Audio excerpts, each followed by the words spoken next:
Good day to you. I'm Charlie, and I'm a member of the Traditionalist generation, meaning I was born before 1946. Now, I'm not going to tell you exactly the year that I was born. I'll just let you guess.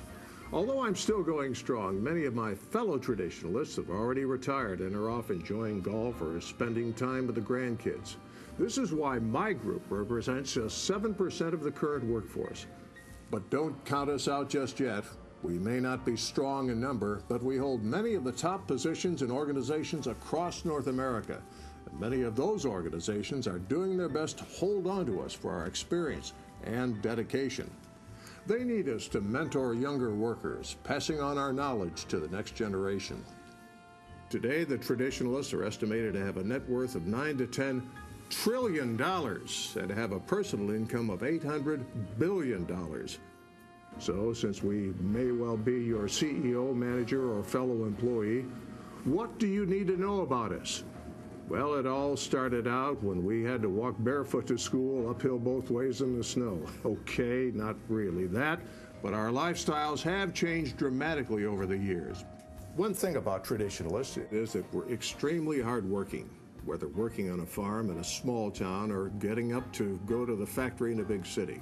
We're used to getting up in the early hours of the morning to head to work. And we knew that in order to make a living, we had to earn it because it wasn't just going to be handed to us. I was raised on a farm. Years of getting up before dawn to milk cows and feed animals and days spent baling hay and picking cotton prepared me to work hard. Those early days helped me prepare for a job today.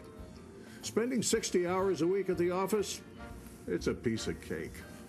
The effects of the Great Depression lingered, and many in my generation grew up learning to scrimp and save. Waste not, want not. Yes, that is our motto.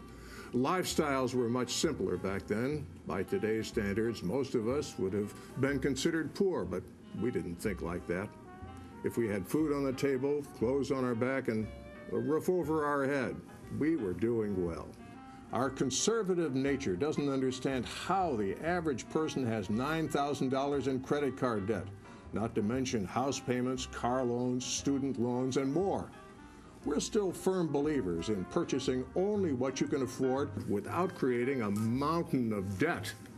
We're a bit more patient than our younger counterparts as well, not just when it comes to delaying the purchase of big-ticket items. We just don't have the I want it now attitude of some younger workers. We worked hard over a lot of years to get what we have and have climbed the ladder rung by rung. The instant gratification complex some younger people have just doesn't sit well with us. But before we climbed the corporate ladder, many of us started our careers elsewhere. For the typical male Traditionalist, turning 18 meant joining the military. The military was a way to escape the small towns and farms many of us had never ventured from. And with the U.S. and Canada fighting, gathering intelligence, or offering peacekeeping troops in World War II, the Cold War, Korea, and Vietnam, many patriotic Americans and Canadians served their countries bravely. Female Traditionalists may not have fought on the front lines, but many worked in factories and offered support from home. This was a time when women began entering the workforce in much higher numbers, drastically changing the landscape of the workforce forever, though it didn't change overnight. The business world, predominantly factories, remained mostly white, male, and seniority-driven for many years, and traditional views of families were maintained. The 50s were still a time when the man's role was breadwinner and the woman's role was mother and homemaker. The Leave It to Beaver family was the norm. But despite the Leave It to Beaver comparison, the radio, and not the TV, was our primary form of technological entertainment growing up. We listened to programs as a family. We also saw movies on the silver screen when possible. Our heroes were predominantly war heroes like Audie Murphy and Jimmy Stewart.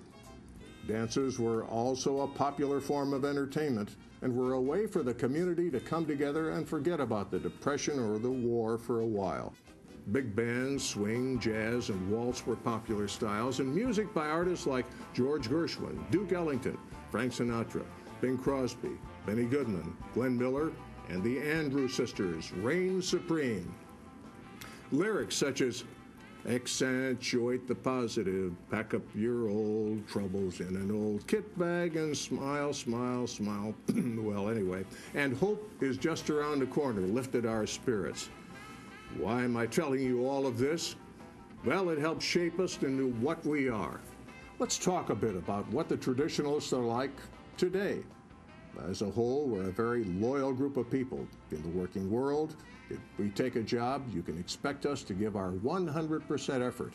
We're courageous, religious, patriotic, and practical.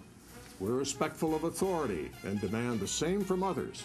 We value a dedicated work ethic and expect that in return. We appreciate a chain of command leadership style, just like the military. Our military experience makes us hesitant to buck the system and upset the natural order. We follow the rules and don't think of breaking them. We also like order and want things to follow a system.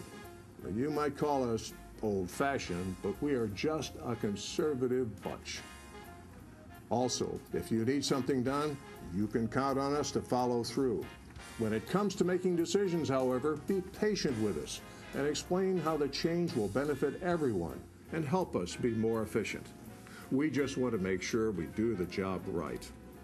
To work more effectively with the traditionalists in your workplace, it helps to show us some respect for our length of service and our experience. We may not always know about the latest technology, but we do have a lot more real-world experience than other generations. Since many of us have worked at the same organization for 20-plus years, we have the inside scoop on how things work and what's worked or flopped in the past. We're a caring group of individuals. We respect others who we work with and work well as part of a team. We're team players. We are here to serve, and we are optimistic.